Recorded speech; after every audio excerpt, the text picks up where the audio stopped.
What is up, fight fans? I am Jason Burgos for Ringside Intel, here to give you some UFC 317 predictions.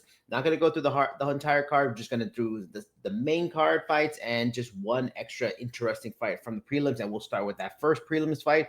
It is Jack Hermansson versus Gregor Rodriguez. You know what's interesting? Like 3 years ago, they seemed like Hermansson was going to be a future title contender, maybe get a title shot. He just is a guy that anytime he's faced elite competition, he just always came up short, unfortunately. Now he's 37, hasn't fought as much in the last couple of years. It just seems like a bad pairing, especially a guy against Gregor Rodriguez. So while he may never fight for title, is a dangerous fighter. He's right in the middle of his prime at 33. This just feels like a matchup that's going to be a showcase for Rodriguez, and we're going to see it more proof that Hermansson's probably best days are well behind him. I'm picking a TKO round 3 for the Brazilian. Moving on from there to get a showcase fight on the main card between Peyton Talbot and Felipe Lima. Both guys are in their mid-20s. They have a lot of exciting abilities, fight finishing abilities. Rising stars in the bantamweight division, got a lot of potential. Both is an interesting eliminator, almost a prospect eliminator between the two. I like Peyton Talbot here. I'm always in favor of that game-changing power, which he has. It's the kind of thing that can change momentum or end a fight at any time. He's shown in the UFC. Yes, he lost to Hani Barcelos in his last fight, but I feel like that's going to be a learning experience for him.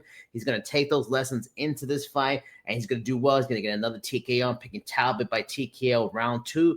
Moving on from there, Beneil Dariush versus Renato Moicano. Man, I tell you, 3 years ago, Dariush would have been in favor of this, especially he had won 8 in a row. He seemed like he was headed toward a title fight. Things have changed since then. This isn't 2022. This is 2025. Renato Moicano, while he's not perfect, he's become one of the better lightweights in the world. He's a top 10 guy. He's a legit exciting fighter. That said, I really feel like Dariush, he may have a little bit left in him still. And this is a fight where he really needs a win badly. I would expect he's probably going to go use his grappling a lot more, although that is dangerous against a guy like Moicano. He is a very good grappler, but I feel like Dariush is going to try to get him down, use his wrestling, use a strong top game, stifle him, score points, and he's going to grind out a unanimous decision win and finally get back into the win column after a couple of losses in a row. From there, Brandon Royval versus Joshua Van. Royval was originally supposed to fight Manel Kape in this. Kape couldn't make the fight. He's fighting Joshua Van. Big step up for Joshua Van. Real good prospect at flyweight. He's only 23 years old. He's got good solid power, young, athletic, fast. This is not going to be an easy fight for Royval, but I think he's too high of a caliber fight. Maybe Joshua Van in 2-3 years, this would be an interesting close fight. But I think Royval is just too long, too experienced, well-rounded game. I think Van will have moments early where he'll look good, and Royval's got to take some time, maybe a round to really figure him out. But I think he eventually does figure him out, and he grinds out a decision win. He continues his win streak and maybe gets a title fight off of this. Moving on to the co-main event, Alexandre Pantoja versus Kai Kara-France. Kai Kara-France, like I mentioned with Hermansson, another guy that very good fighter. At least he has gotten a title shot, but when he's come against the elites of the division, he's always kind of come up a little short. This is his chance. This is if he's going to finally break through the glass ceiling and become another world champion from down under and prove he's an elite fighter, he's going to have to do it against, honestly, one of the best flyweights all time, maybe number 2 behind Demetrius Johnson, because he does have the wins against Brandon Moreno, who's one of the greats of all time. I mean, Pantoja has a lot of miles in his body. He's getting up in their age, but I just feel like this is still a favorable match. What makes him so special is he's not a perfect fighter, but the guy's got legit solid power in his hands.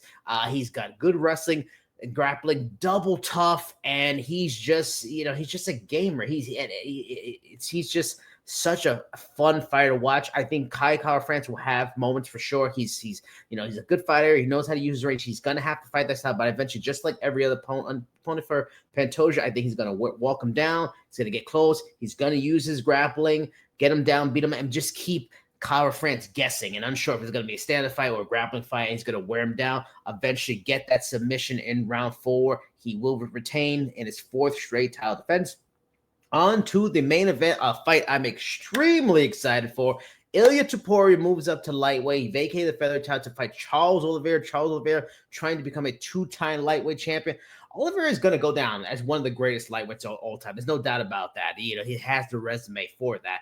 But I do think at his point, he's got tons of fight miles, some violent fights in his fight. He's getting there up there, pushing the very limits of his prime, probably exiting his prime already against a guy who's undefeated, right in his prime, just an absolute wrecking machine. If Oliveira was going to win this fight, he has to use, like, he has a solid reach advantage by like almost 5 inches. He's got height. He knows how to, he's got to play a very measured, smart fight. He's made a career, became a champion by being kind of aggressive.